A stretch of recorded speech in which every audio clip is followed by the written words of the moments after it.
Tara, samahan nyo ako para sa ating A Cup of Kaping Barako vlog. Hindi man itong sosyal na para bilhan ng ating kaping barako, pero maging practical naman tayo at ito naman talagang realistic ng buhay ko. Yung afford ko lang ay itong Family Mart Kaping Barako. My day as a teacher started with this cup of coffee. Nako, talagang dito sa Japan ay self-service po talaga lahat.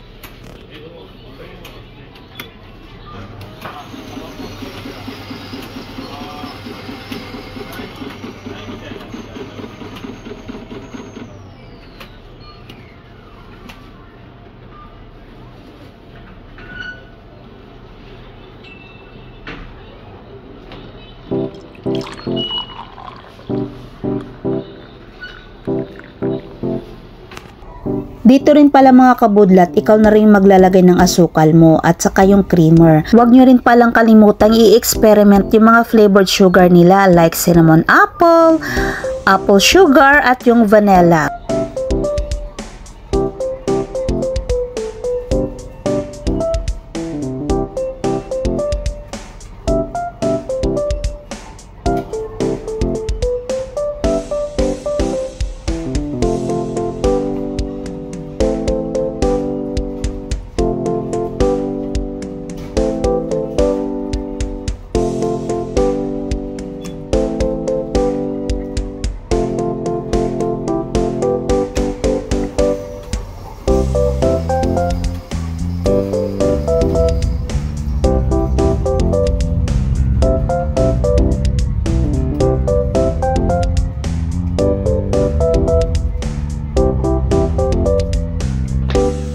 Ngayon ko lang naisip nung naging adult na ako kung bakit tayo umiinom ng kape.